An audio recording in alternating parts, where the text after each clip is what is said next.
നമസ്തേ, ജയ് ശ്രീറാം. അയോധ്യ വീണതോടെയാണ് ഒരു കാലത്ത് സുവർണപക്ഷി എന്ന് വിളിച്ചിരുന്ന ലോകത്തെ ഒന്നാം സാമ്പത്തിക ശക്തിയായിരുന്ന ഭാരതം കൂപ്പുകുത്താൻ തുടങ്ങിയത്. അയോധ്യ വീണത് സൂക്ഷ്മതലത്തിലും സ്ഥൂലതലത്തിലും നൽകിയ തിരിച്ചടി ചെറുതല്ല. രാജാവ് വീണതോടെ തൊട്ടുപുറകെ കാശിയും മധുരയും വീണു. പതനം ഏതാണ്ട് പൂർണ്ണമായി. രാജ്യം പൂർണ്ണമായ അടിമത്തത്തിലേക്ക് പോയി. ചെറുത്തു നിൽക്കാൻ ഒരു ശിവജി മഹാരാജ് ഉണ്ടായതുകൊണ്ട് സമ്പൂർണ്ണ ഇസ്ലാമികവത്കരണം സംഭവിച്ചില്ല എന്ന് മാത്രം.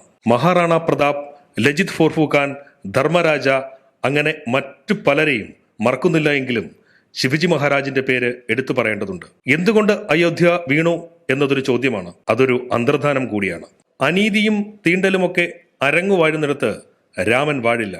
താൻ എന്തിനു വേണ്ടി നിലകൊണ്ടോ അതിൽ നിന്ന് ജനത വ്യതിചലിച്ചാൽ ആദ്യം പടിയിറങ്ങുന്നത് രാമനാകും. നമ്മുടെ തന്നെ തെറ്റാണ് അങ്ങനെയൊരു അന്തർധാനത്തിന് വഴിവെച്ചത്. രാജാവ് പടിയിറങ്ങി, തൊട്ടുപിറകെ ഈശ്വരനും. നയതന്ത്രജ്ഞൻ കൂടെയായ കൃഷ്ണൻ പിന്നെ നമുക്ക് വേണ്ടാത്തടുത്ത് കയറി ഇടപെടില്ല. യാദവകുലമായാലും തമ്മിൽ തല്ലി തീരാനാണ് ഭാവമെങ്കിൽ ആകട്ടെ എന്ന് വയ്ക്കും. കാലം മുമ്പോട്ടും ഭാരതം പുറകോട്ടും പോയി. മഹാഗുരുക്കന്മാർ വന്നു. സ്വാമി വിവേകാനന്ദൻ ഗതിയും ദിശയും കാട്ടിത്തന്നു. വിവേകാനന്ദൻ എന്ന ആശയം 1925 സംഘടനാ രൂപം കൊണ്ടു.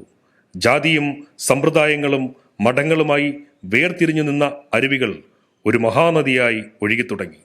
സമാജം അതിൻ്റെ വേർതിരിവുകളെ ഇല്ലാതാക്കാൻ ആത്മാർത്ഥമായി തന്നെ ശ്രമിക്കുന്നു എന്ന ബോധം പ്രകൃതിക്ക് പോലും ബോധ്യം വന്നു തുടങ്ങി. ഒരു ദളിതനെ കൊണ്ട് രാമക്ഷേത്രത്തിന് തറക്കല്ലിടിച്ചു. അദ്ദേഹത്തെ കാണാനും വണങ്ങാനും ബ്രാഹ്മണർ വരി നിന്നു. അടിമത്തത്തിന്റെ മകുടങ്ങൾ നിലം പതിച്ചു.